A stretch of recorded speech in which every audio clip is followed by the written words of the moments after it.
Henri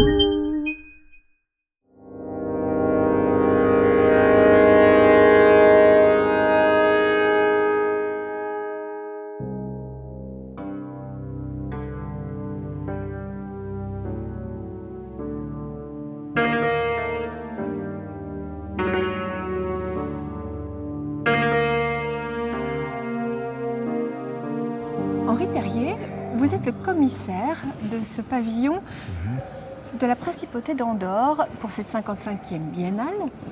Vous avez entre autres choisi cet artiste Javier Balmaceda pour cette œuvre étonnante. D'abord j'ai vu les dessins et évidemment j'ai été très étonné parce que je trouvais que le dessin déjà était fort, j'ai été attiré déjà par le dessin.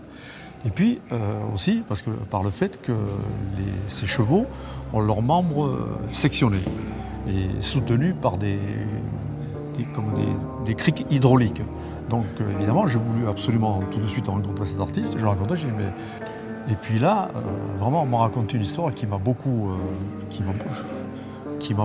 impressionné, même émotionné on pourrait dire, qui se déroule dans le début des années 90. Il faut savoir qu'après la chute du mur de Berlin, en 1989 donc, l'Empire soviétique s'est désagrégé et les Russes qui avaient l'habitude de soutenir financièrement Cuba ont tout à coup cessé cette aide. Donc ça a provoqué évidemment un grand marasme à Cuba. Il n'y avait plus à manger de viande.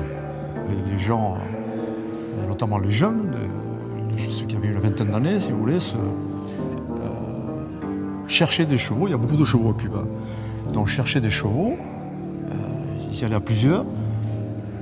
Ils tenaient ces chevaux, ils les mettaient par terre, ils les tuaient et ils leur sectionnaient les pattes. C'est horrible pour un Français ou même pour un Occidental qui aime les chevaux. Souvent, ils n'avaient pas le temps parce que s'ils étaient pris, ils étaient condamnés à 15 ans de prison. Ils leur sectionnaient les pattes alors qu'ils étaient vivants. Oui. Donc c'était des raids d'une violence inouïe.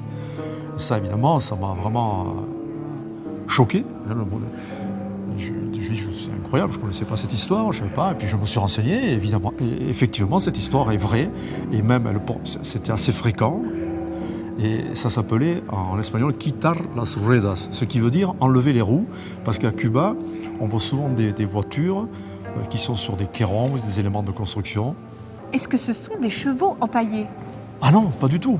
Ce sont de véritables sculptures. J'ai assisté aux divers développements de ces sculptures, de ces 9 sculptures. Et après, il est allé chercher des pots, des véritables pots qu'il a trouvés dans le fin fond de l'Espagne. Et lui-même a confectionné ça. C'est un vrai travail d'artiste avec une vraie création. Javier Balmaceda, vous êtes un artiste cubain. Qu'est-ce que ça vous fait de représenter la Principauté d'Andorre pour cette 55e Biennale d'Art de Venise? Para mí es algo muy importante porque desde que salí de Cuba, pues Andorra creo que me ha tratado muy bien y creo que, bueno, que estar aquí representándolos, pues es algo verdaderamente esencial, ya que bueno, es la segunda vez que Andorra se presenta y estoy muy contento de que me hayan cogido, sobre todo.